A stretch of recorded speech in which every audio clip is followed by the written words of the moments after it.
H1B விசான்றது உலகம் முழுவதுமே எல்லாருக்குமே இருக்கக்கூடிய ஒரு விஷயம். ஆனா எப்படி இந்தியாவுக்கும் குறிப்பா தமிழர்களுக்கும் பாதிப்பு ஏற்படுது? இது முக்கியமான காலகட்டத்தில் நம்ம இருக்கோம். வெள்ளிக்கிழமை அன்று அமெரிக்காவில் ஆளும் அதிபர் ட்ரம்ப் அவர்கள் வந்து ப்ரொக்ளமேஷன் அப்படிங்கிற ஒரு எக்ஸிக்யூட்டிவ் ஆர்டரை சைன் பண்ணுறாரு. உலகம் முழுக்கிற இந்தியர்கள் வந்து பாதிக்கப்பட்டாங்க மன ரீதியாக. எப்படின்னு கேட்டிங்கன்னா, இது வந்து விடுமுறைக்கு வந்திருப்பாங்கல்ல, இங்கே தமிழ்நாட்டுக்கோ இந்தியா வந்திருப்பாங்கல்ல, அவங்க திருப்பி திங்கட்கிழமை அன்னைக்கு அமெரிக்காக்குள்ளே நுழைய முடியாது.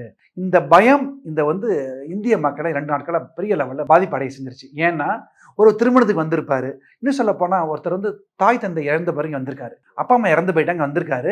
இந்த ஆர்டர் வருது, அவருக்கு இங்கே இருந்தே ஆகணும், ஆனால் திருப்பி போகவும் ஆகணும். ஏன்னா அந்த ஊரில் வந்து மனைவியும் குழந்தைகள் இருக்காங்க. இதன் மூலமா நேற்று ஒருத்தர் இணையத்தில் அழகாக பேசியிருக்காரு. இன்னும் யார் பாதிக்கப்பட்டிருக்காங்கன்னா, தமிழ்நாடு, ஆந்திரா, கேரளா, கர்நாடகா அண்ட் டெல்லி. ட்ரம்ப் அவங்களுடைய நாட்டுக்காக ஒரு விஷயத்தை எக்ஸிக்யூட் பண்ணாரு. ஆனா இந்தியாவில் இருக்கக்கூடிய எதிர்கட்சிகள் வந்து மோடி அரசினுடைய ஒரு தோல்வின்ற ஒரு பாயிண்ட் வைக்கிறாங்க. இது எப்படி நம்ம புரிஞ்சுக்கிறது? இது லாஜிக்கலி ஒரு தவறு இதில் இருக்கு. எப்படின்னா, அவுட் சோர்சிங்கே இந்த பிரச்சனை 54 லட்சம் பேருக்கு மேல ஐடி எம்ப்ளாயிஸ் இருக்காங்க சார். அவங்க எல்லாருக்குமே இனி வருங்காலங்களில் கேள்வி கான்ட்ராக்ட் ரெனியூ ஆகாது. இப்ப நிறைய கருத்துக்கள் என்ன வருதுன்னா, நீங்க அமெரிக்காவுக்கே போகாதீங்க, நம்ம இந்தியாவிலேயே வந்து இது வந்து செட்டில் பண்ணிடலாம். இது வந்து நம்ம ஊடகத்தில் பேசுவோம்ல, சங்கிகள்னு சொல்லுவோம்ல,